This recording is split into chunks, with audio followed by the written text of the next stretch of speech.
Hello everyone, today we are back with another 2026 NFL mock draft. It's been a few weeks since we've done one of these. It's really exciting because the college football regular season is over. We still have the college football playoffs, bowl season coming up, but we have a pretty good full season of tape on these guys at this point and have a pretty decent understanding of where some of these guys might ultimately fall in the draft. So we're going to go ahead and dive right into it here with a new number one team in the draft. That is the New York Giants at the top of the draft, and this is really interesting because they do not need a quarterback. Jackson Dart has played really well for them. I am going to do a trade here at the top because I feel like it is definitely the most realistic that they would make a trade here. I think a team that could sneakily come up is the Arizona Cardinals because, they are pretty actively shopping Kyler Murray, it sounds like. So I'm not sure exactly what it's going to take to get this done because I don't think it's an overly strong quarterback class, but it's also not necessarily an overly strong class as a whole. So I don't think there's going to be a ton of people looking to move up super high in the draft. I'm going to go with 8, 40, and a first round pick here to go ahead and get this done for the Cardinals to move up to number 1, and I have them selecting Fernando Mendoza, the QB out of Indiana, played very well in the win against Ohio State in the Big Ten championship game. He's the kind of guy that has good size, has a good arm, he's been pretty accurate, has been really good in the big moments, likely going to be the Heisman Trophy winner, and somebody that I think could kind of turn over a new leaf for this Cardinals team and bring a bit of a new kind of generation for them. I do think that with the Cardinals, if Jonathan Gannon and this staff keep their jobs this offseason, which is a question mark for sure, they're going to be very desperate to kind of find that move that gets them to safety with their job position. And I think Mendoza would be a start to doing that, getting him at the top of the draft here. Then at number 2 for the Vegas Raiders up next, I think quarterback absolutely has to be in play here.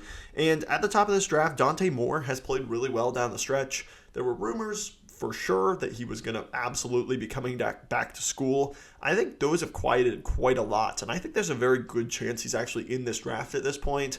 Tai Simpson, we'll talk about him a little later, but he has kind of fallen off, cooled off a little bit this year. Sellers, Mauigoa, none of these guys have really panned out. So it's Mendoza, Moore, and Simpson at the top of this draft, and then a whole lot of question marks. So I'm going to go with Dante Moore. He's a nice combination of, he's got decent size, got a good arm, he's really good throwing off platform, he's good operating this offense, has some legs to him. He kind of gives you that versatility to start over for the Raiders as well, who desperately need a quarterback of the future. They've been missing one for quite a while now. And then at number 3 for the Titans, they're going to have a chance to take the first non-quarterback as they're not giving up on Cam Ward yet. Even though it has been a rough season, a lot of it is not his fault. I'm going to go to the defensive side of the ball and get a guy like Arvell Reese. He's so versatile. He can play off-ball linebacker, but really where I think he's so dangerous is playing off the edge. When he's given opportunities to do that, blitz the quarterback, he has just such a great combination of length, athleticism, power in his hands and his strikes. So I think he is a very dangerous player, a little bit raw, but the kind of guy that could turn into a superstar on the defensive front if you kind of get creative with him and use him in really productive ways. And then for the Cleveland Browns at number 4, I think quarterback absolutely is in question here, but I kind of see them riding with the 2 young guys on the roster here, Gabriel and Shedeur Sanders, of course. Don't think either one of them have played particularly well, but I just don't love the options here. Yes, you could take Tai Simpson. I just don't know that after 1 year of starting at Alabama, where he started off really well, but has kind of cooled off a little bit, I'm just not sure you want to throw him into this environment where he really would have absolutely no support. So we're going to add to that support, add a weapon. Jordan Tyson's there. I do think there's a possibility he slips a little bit due to kind of some of the recurring injury issues he does have. I'm actually going to go with Carnell Tate out of Ohio State, best pure deep threat in this draft. He has the ability to track the ball, great in contested catch situations, good route runner, great body control. I do think 4 might be a little bit high. I don't know if I see him as this true alpha dominant number 1 wide receiver, but I think he's really good. He would be the best wide receiver and best weapon on this team immediately for the Browns, and somebody I do like for them, even if it is maybe a little bit higher than I would take him. But at some point, you do have to pick someone, and I don't think there's a ton of talent at the top of this draft. I don't think there's a ton of better players than Carnell Tate, so that's why we have him going there at number 4. And then at number 5 for the Saints, I'm going to add to the edge room with Reuben Bane. Started off the season incredibly hot, cooled down a little bit, seems to have found his groove a little bit more again as the season has gone on. So Bane is a guy who is a little bit undersized. He's a stockier build. He's certainly not light. He certainly has plenty of weight, but he's a little bit shorter, has a little bit less length, but he gets great leverage, has some good pass rush moves, somebody that I think has been very productive as far as getting pressures, even if he hasn't gotten a ton of sacks. And he's the guy that could pair him with Chase Young and have a really nice, ferocious front in that front seven. Next up, the Commanders at number 6. A lot of different ways you could go here. You could look at a wide receiver. You could absolutely look to add to the offensive line, try to get an edge. I just think that, honestly, you're going to have to take good players in this draft, and Caleb Downs is, to me, the best player in this draft. He is so good. He's so smart, instinctual, understands how to play the position so well, what offenses are trying to do to him. I just think he is absolutely dominant. And yes, the value of taking a safety in the top 6 here is maybe not all there, but I really like Downs. I think he's going to, change the back end of a defense, and I think that's something the Commanders need. They need somebody to be that identity on the back end of the defense, and Downs absolutely could provide that. Then at number 7 for the New York Jets, this is an interesting one. They also could take a quarterback with Tai Simpson, try to develop him behind a really solid offensive line at this point. Or you could take another position, take a quarterback later in the draft, or maybe just wait until 2027, which might be a better class. For me, I think that ultimately I am going to add Jordan Tyson, who I think has the potential to be the best wide receiver in this draft. Truly, all 3 levels, he can win. I think he has good speed, good route running, separates well, has nice size, dangerous after the catch. He just has kind of some of those injury concerns. I think that might be what holds him back from getting drafted super, super high in this draft. But the talent is absolutely there, and he's somebody that you pair him with Garrett Wilson and have a really good offensive line. All of a sudden, this does become a pretty decent environment for a young quarterback to come into, whether you add that later in the draft or potentially next year in the draft as well. Next up, we have the Giants. Obviously had the number 1 pick, traded back, ended up getting a 2nd-round pick and an additional first next year for trading down here. And we're going to have them add to the offensive line, take the first offensive lineman and the best one available in Spencer Fano. He has been really good this year, was even better last year. I think he is really consistent in the passing game, has great lateral agility, good movement ability. I think he is good on the move when he's able to kind of get ahead of steam, but also mirrors really well in pass protection. I think he is absolutely somebody that could be a really good pick, could play at that right tackle spot. You can move Illuminor inside. I think that really helps fix some of the offensive line issues and helps protect Jackson Dart, which is priority number 1 for this Giants team. And then at number 9 for the Rams, there's a lot of ways that could go here as well. This is from Atlanta. Ultimately, I think I'm going to go ahead and take Tai Simpson for them. He's a guy who I think could benefit from sitting in the NFL. Stafford presumably is going to come back next season, and Simpson can sit behind him, learn a little bit more, and then he has the opportunity to kind of get into some game action with a great offensive mind in Sean McVay, and I think he could be really successful in that system. He's really good at play action, hitting those crossing routes, hitting plays on time, on target.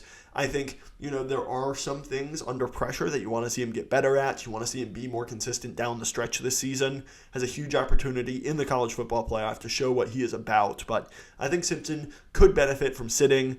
He may end up going back, and this becomes a 2-quarterback class, which makes them even more valuable at the top there. But I think for the Rams, I think this could make sense to kind of take a swing on their quarterback in the future, with Stafford's retirement kind of looking imminent within the next season or so. Next up, the Cincinnati Bengals at number 10 would have absolutely loved Caleb Downs for them. The back end of this defense, especially at the safety position, is a disaster.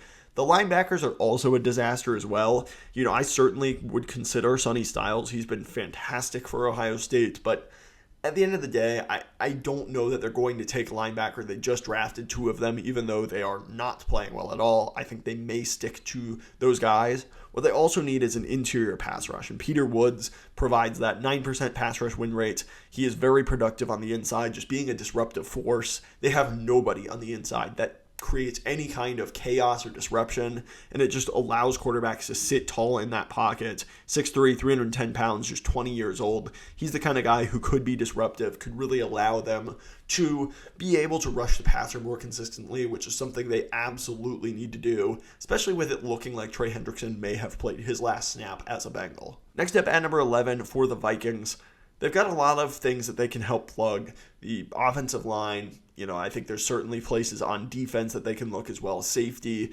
But ultimately, if you're drafting good players, there's not one better in this draft on the board available to you than Jeremiyah Love, who's been so good for this team. I think that Kevin O'Connell would love a dynamic running back like this. Aaron Jones just can't really stay healthy. Jordan Mason is not a true dominant running back, not the kind of guy like Jeremiyah Love. I get it, there's bigger needs on this team, but for the Vikings, just getting an offensive playmaker like that, you take some of the pressure off J.J. McCarthy if he's the starter next season, and you can kind of use this running game and Jeremiyah Love as a piece to build off of for J.J. McCarthy and play action and allow defenses to get sucked in before he hits them over the top, where I think he's going to be the most successful. So I like this pick for the Vikings, even if the value of the position isn't necessarily there. He's the best player on the board, and I think he could help transform this offense as well. Next up for the Dolphins, I think you could absolutely add to the corner room. Jermod McCoy, Mansoor Delane, both there, both very good options. Those are big-time needs.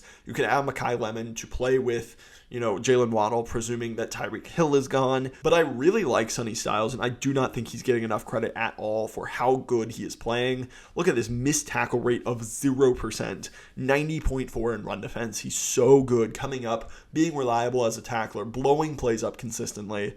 And he's really good in coverage as well. He understands where offenses are trying to attack him. He has good zone feel. He's the kind of guy who, as a true off-ball linebacker, kind of unlike Arvell Reese, he does provide some value, even if it is the first round. It's kind of a theme in this draft. A lot of the positions, linebacker, safety, running back, the positions where it's not necessarily where you want to be taking these guys, the high end of the first round, that's where the talent is in the high end of the first round. It's positions where you wouldn't typically take them that high, but sometimes you just have to draft good football players, and I think Sonny Styles is absolutely a good football player. Next up for the Ravens at number 13, you absolutely could add to a lot of areas here. Wide receiver, I thought of Makai Lemon, but also he kind of fits a very similar mold to Zay Flowers and some of the guys they already have on this team. A little bit that undersized guy, wins a lot from the slot. I think Makai Lemon is really good, but I'm just not sure he's the best fit for the Ravens. So I ended up settling on an offensive lineman, and that is Francis Mauigoa out of Florida. He plays right tackle for them, but I think he's probably most naturally going to be a guard, and that means that you can get Falele out of there at right guard, who has just been a turnstile for them, can plug right in at right guard, be really productive in the running game. I think he's got solid movement ability, and then also help protect Lamar Jackson, keep him upright this season, and bench Falele, because that's I think ultimately what's best for this team, being able to move the ball consistently on offense. And I think that's just kind of a plug and play starter there for the Ravens at 13. And then at number 14 for the Kansas City Chiefs, it is certainly surprising to me to see them here with a losing record in December, likely not going to be making the playoffs. There's a lot that needs to get fixed for this team. I think adding a pass rusher is absolutely on the table. Keldrick Falk, David Bailey, Cashius Howell, all available here. But I also think they need to add some weapons. And again, I thought of Makai Lemon, but they have a lot of these kind of slot guys. Rashee Rice, you've got Xavier Worthy. These a little bit smaller, more undersized guys. I think they would do better with a guy like Denzel Boston down the board here, but I think that's a little bit high to be taking him. And I really like Kenyan Sadiq, and I think as a long-term Kelsey replacement, who is really looking like he's slowed down at this point, I think Kenyan Sadiq is a really interesting option. He's very productive. Yards per route run is incredibly high. Has been really good this year. 490 yards, 8 touchdowns. It's definitely a red zone threat as well. So I think Kenyan Sadiq could kind of be the guy they draft, and in the idea of replacing Travis Kelce here at pick number 14, adding another offensive weapon. Then for the Cowboys at number 15, I like the idea of adding a corner, especially a guy like Jermod McCoy, who hasn't played this season, and he's not going to end up playing this season, but man, was he fantastic as a sophomore. ended up getting an injury, has missed all of this season, but I still think there's a very good chance he goes in the early part of the first round. 6 foot, 193 pounds. He's well built, has the great matching ability in coverage where he just kind of knows what routes the wide receivers are running before they run it, and he's just so instinctual. Definitely a kind of guy who I think you would be getting an injury discount on, and absolutely could be much, much higher if he ended up playing this year. So I like that pick for the Cowboys. Provide some long-term stability in the corner room. And then for the Panthers at number 16, I like some of what you've gotten out of Nick Scorton, but I still think you need to add a bit to the edge, getting a better pass rush and a little bit more productive on defense. Keldrick Falk and David Bailey, the two at the top of the board that I like. Falk is the kind of guy, he doesn't get asked to rush the passer a whole lot. He doesn't have a ton of production in the pass rush game, but he's athletic. He has good length, athleticism, great run defender. And when he is asked to rush the passer and is able to put a move on a guy, I think he has shown flashes of it. He's a little bit more of that bigger guy at 285 pounds, 6'6". He's more of that hand of the dirt run defender type. David Bailey is kind of the outside linebacker. He's pretty much the pure opposite. He's a pass rushing demon, 21.6 pass rush win rate, 95 in a true pass set pass rush grade. He's not an amazing run defender. He's undersized to be really productive in that part of his game. But look at this, 14 sacks. He's incredibly good at getting pressures, hurries, disrupting the quarterback. I am going to take David Bailey for them. He is somebody that I really like his profile, being able to put moves together, win inside, outside, and occasionally through an offensive tackle as well. And then for the Lions, I think they need to add to the edge room as well. Keldrick Falk, I think, really embodies what they like. Tough run defender. I think he, pairing with Aiden Hutchinson, would provide a lot of power and physicality on that defensive front. I really like that for the Lions. And I think you could add to the interior of the offensive line, interior of the defensive line, but I really like Keldrick Falk, adding him to this defense. And then we have the Jets up next. This was the Colts pick. Unfortunately, their season has really, really tumbled downhill quickly, and with Daniel Jones tearing his Achilles, this pick may end up being even higher for the Jets. And you ended up getting a wide receiver with your first selection. You got Jordan Tyson. I'm going to add Mansoor Delane here. I think he is a really good value at this pick in the draft. He's somebody that has had a fantastic season after transferring from Virginia Tech to LSU. Even though a lot didn't go well for LSU this year, Mansoor Delane absolutely had a really good season. 6 foot, 190 pounds. He's the kind of guy that I think maybe doesn't fully replace Sauce Gardner, but he absolutely gives you a cheaper, younger option, and somebody that I do like for the Jets to select here at number 18. Then the Steelers at number 19. I do think that, wide receiver is certainly an option for them. Makai Lemon, I really like that. He's kind of this slot demon kind of guy. He makes tough catches over the middle of the field. He does have good body control and contested catch win rate, even though he is a bit of a smaller guy. He's dangerous after the catch. He's tough to bring down. And I also think he's a pretty solid blocker as well. 11 touchdowns this year, over 1,100 yards. I like Makai Lemon, and I think he is a perfect fit next to DK Metcalf. Whether it's Aaron Rodgers or another quarterback next season, I don't love taking a quarterback here. Some of these guys, Sellers, Mauigoa, John Mateer, Nussmeier, I don't think a lot of these guys are even going to be in the draft. I think Mateer, Sellers are going back for sure. Mauigoa, I like him, but I'm not sure I see him at pick number 19. Nussmeier ended up getting benched, so it's just not a great quarterback class aside from the guys at the top, and I think they would go with Makai Lemon, who's a much, much better prospect than any of those guys. Then the Bucs at number 20. I think they would like a guy like Kenyan Sadiq. Sonny Styles would be awesome for them. I do think that, they're a little bit out of range for some of those guys, but I do like the idea of TJ Parker for them. Absolutely has not had the season that he wanted.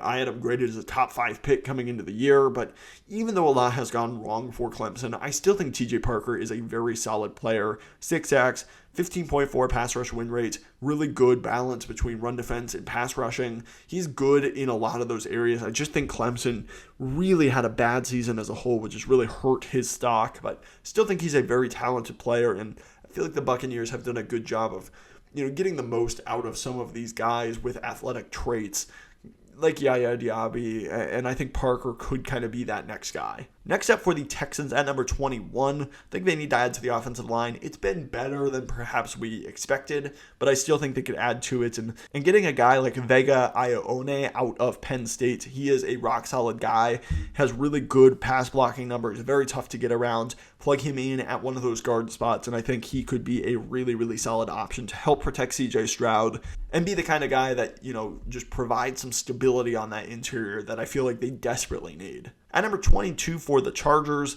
I also think they want to add to the interior of this offensive line, and I certainly think that they would be pretty upset if Vega gets taken right before them, but I still think there's a really intriguing option in Kadyn Proctor out of Alabama. He is a guy who plays left tackle for them. He is really solid, but he does have some really bad, ugly losses because he just doesn't have the quickest feet. I do think he struggles at times being out in space on an island. He is massive, though. He is 6'7", 366 pounds, just 20 years old, though. He's insanely talented, but I think he needs to be in the right fit.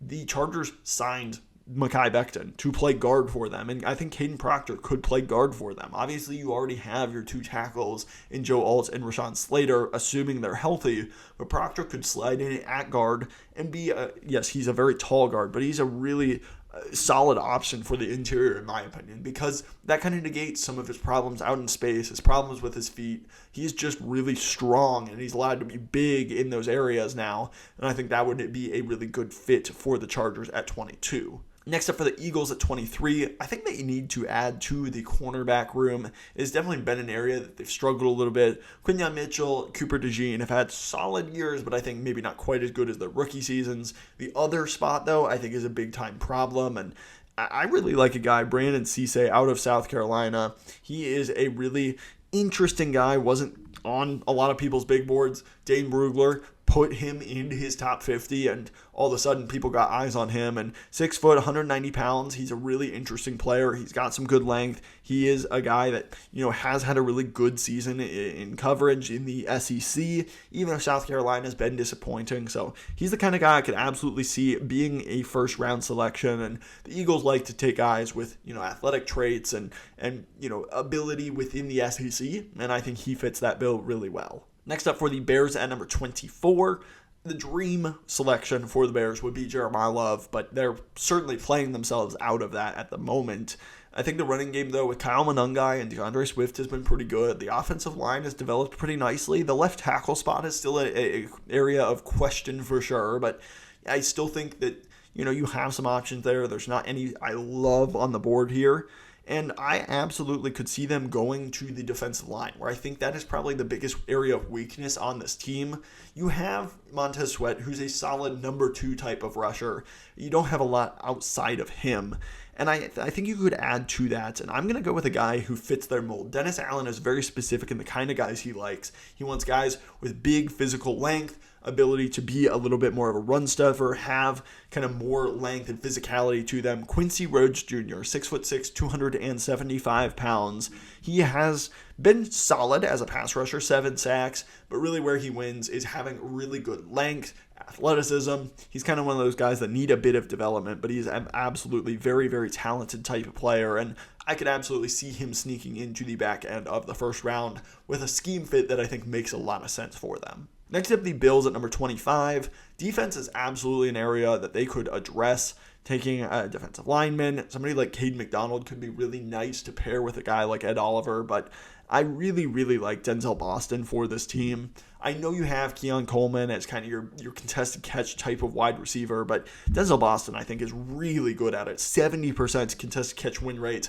Keon Coleman also has kind of not been in the good graces of this coaching staff. I think he is very reliable hands. He's a great red zone threat. He's the kind of guy that, Josh Allen likes to run around and then throw the ball up downfield. And Boston is the kind of guy that can absolutely take advantage of that. 10 touchdowns this season, 755 yards. I like Boston at the back end of the first round here for the Buffalo Bills to help out that wide receiver room. Next up, 26 for the San Francisco 49ers. I think that you have some young guys on the interior of this defensive line, but I do think you need to add to it a little bit. Caleb Banks and Kaden McDonald both here. Banks has missed the majority of the season, but showed some real pass rushing juice last season. Kaden McDonald has just been a rock, though, in the middle of that defense. In run defense, as a true nose tackle, he has been just lights out. He's so difficult to move off the spot. I think that he would really make this team tough to run against up the middle, and the kind of guy that Robert Saleh would really, really like as well. At number 27 for the Cleveland Browns, we gave them Carnell Tate at number 4. Again, I think that you need to try to surround your young quarterback, whoever that ends up being, whether it's Shedeur Sanders next year or Dylan Gabriel or a guy that you draft this year or next year. I think you need to add to this offense to help set them up for success, because it is a long way away from being even remotely competent at this point. And because of that, we're going to add to the offensive line Caleb Lomu out of Utah, the other Utah tackle. He is a good athlete, pass blocker. He plays left tackle for them. I think that the Browns really need to get younger and more talented on this offensive line. He's a very young player, just a redshirt sophomore. We'll see if he ends up declaring, but I do think Lomu could be a really nice addition for the Browns at 27 there. And then we have the Cowboys at 28. This is via Green Bay's selection. We had them earlier going with Jermod McCoy, who I think they're getting a nice injury discount on. I kind of went back and forth with a lot of guys here. I didn't love the value, and so ultimately it kind of settled on just getting a nice pass rusher in Cashius Howell, keeping him in state. He's not the best run defender, so we'll see if Jerry likes him enough, because that has kind of become his new identity of wanting to get tougher against the run. But he has shorter arms, and that's going to be the big-time question mark on him. But he has a fantastic pass rush win rate, wins around the edge with speed and athleticism and bend. He's, a guy that I absolutely could see going in the first round because of his production in the SEC and the talent level he shows. But there's also some measurables that maybe would hold him back. So very, very curious to see where Howell ends up going. And number 29 for the Seattle Seahawks. The offensive line in the interior is still a bit of a problem. You took Greg Zabel last year, and while he's had some rougher moments, I still think he's been overall a very good selection for them. But Anthony Bradford is not it at right guard. I don't like them continuing to start him. We're going to go with Jennings Dunker out of Iowa. He is just a nasty player in the running game. I love his physicality. He does play right tackle for them, but I think he absolutely is a guard with kind of his shorter length, and he's just not really built to play tackle. But I think he could be a really, really nice right guard for them. Then the Patriots at number 30, think they would have been interested in getting a guy like Jennings Dunker, somebody to add to this offensive line, but to be honest, I don't love the value here for the offensive line at this point. So we're going to add another weapon for potential MVP Drake May, getting a guy like KC Concepcion, who is a just playmaker with the ball in his hands. He's fantastic on punt returns as well. It can be a special teams weapon. He's really good at creating separation with his route running, getting downfield. He's a big target there, great after the catch. Just needs to improve his drops. Has too many of those on film, but there is a lot to like in his game. And he's the kind of guy that, with Drake May throwing bombs downfield, I think he could be a really, really fun player for them. And I like that fit for them at number 30. Then the Rams at number 31, we already have them taking a swing on Tai Simpson in the top 10. I think they could add to the corner room as well. Avieon Terrell is a really solid player. He's the younger brother of AJ Terrell. He has great instincts, really good fluidity. He's a little bit undersized, which I think is maybe why he wouldn't be a first-round selection, 5'11", 180 pounds. But there's a lot to like in his actual cover profile. And he's a good tackler and run defender as well. So he's the kind of guy I could see. The Rams typically don't care a ton about measurables at corner because of the type of system they end up playing. I think Terrell is a perfect scheme fit for that as well. Then we have the Broncos at number 32. I think they could look to add an offensive playmaker, tight end, running back, wide receiver. But again, I just didn't love the value. I think, really where the value is here is on the defensive line. And I like Caleb Banks. And I get he's only played a couple games this year, but he was a monster pass rusher last year. Has great quickness, ability to use his arms to separate, shed blocks, disengage. I think that you could be getting a big-time injury discount on him. And for a team that doesn't have a ton of major needs, I think he could be a really interesting fit at the back end of the first round. So that is going to do it for this edition of this 2026 NFL mock draft. Let me know your thoughts in the comments down below. We're going to be coming out with tons of more mock drafts, position rankings, NFL draft content you won't want to miss. Wide receiver rankings will be next, so that's certainly exciting. Thank you so much for watching and continuing to support the channel. Please hit that like button. While you're down there, hit the subscribe button as well. Truly, both of those just help out the channel, and I appreciate it so much. Thank you for watching. I will catch you in the next one.